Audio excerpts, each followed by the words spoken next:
This is the solution to example 8 in notes P.3 and P.4. Actually, it's from section P.4. And here we're going to begin talking about how to factor trinomials. So we just factored binomials, two terms. We can only do that if we have a difference of squares or perhaps a greatest common factor in a difference of squares. Now we're going to look at what happens when we have three terms, something like ax squared plus bx plus c. So how do we factor something like that? The first technique we're going to use is we're going to use special products like the difference of squares. So here we're going to look at the pattern of perfect square trinomials.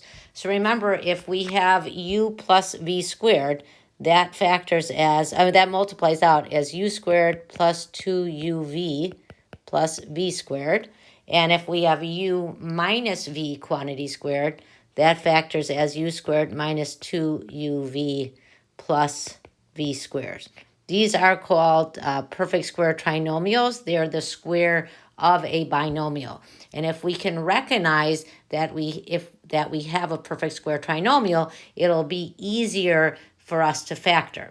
So to recognize a perfect square trinomial, remember that the first and last terms must be perfect squares. So that's what we're looking for. And then after we have that, we can look at the middle term and make sure it's twice the product of u and v, or the square root of the first term and the square root of the last term. Okay, the middle term can be positive or negative.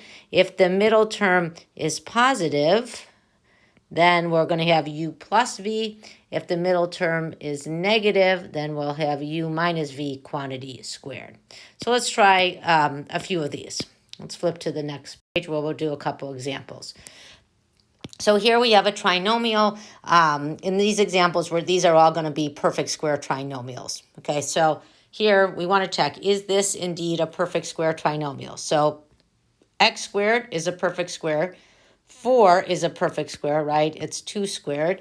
And then is the middle term, if this is a perfect square trinomial, it should be 2.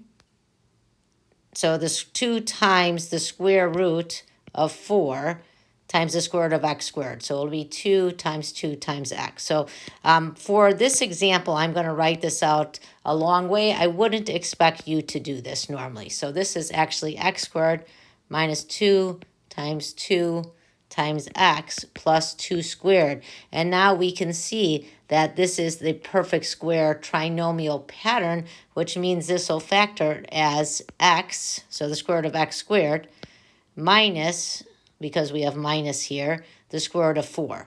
So it'll be x minus 2 quantity squared. Okay. Oh, and this is always 1/2 of this middle term, of the b term. Okay, of that coefficient. All right, let's try the next one. So we notice that 16y squared is a perfect square, and we notice that 9 is a perfect square. It's 3 squared. So when we see that, we're going to say, could this be a perfect square trinomial? Because both of these are perfect squares. So this is a perfect square, first term, and the last term are perfect squares.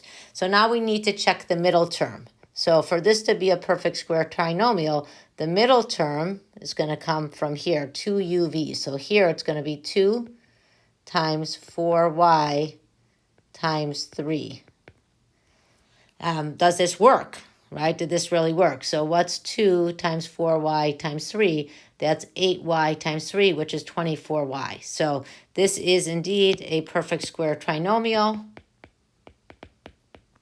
which means it factors as the square of a binomial, and that binomial is going to be 4y, because we had 4y quantity squared. It's going to be plus, because it was plus in our perfect square trinomial, and then the square root of 9, which is 3 quantity squared. Okay, let's look at the last example. So in the last example, we do have a trinomial, 3x squared minus 30x plus 75, but this does not appear to be a perfect square trinomial initially, right? Because 3x squared is not a perfect square, 75 is not a perfect square. But don't forget about the greatest common factor. So sometimes a greatest common factor can hide a perfect square trinomial. So the greatest common factor here is 3. So we'll pull that out, leaving us with x squared minus 10x plus 25. And here, this looks like it might be a perfect square trinomial because the first term is a perfect square, the last term is a perfect square. When we see that, let's check if the middle term works. So this is x squared, and 25 is 5 squared. And then 10, let's see if that works. So we should have 2 times u, in this case, is x, and v, in this case, would be the square root of 25, which is 5. So 2 times x times 5 will be minus 10x, so this worked. So this indeed will factor as x minus 5 squared, and it's minus because we had minus up here in the perfect square trinomial. Then we have to remember to go ahead and bring down the 3 that we had factored out when we took out the greatest common factor. So we put that out in front. So our answer is 3 times the quantity x minus 5 squared.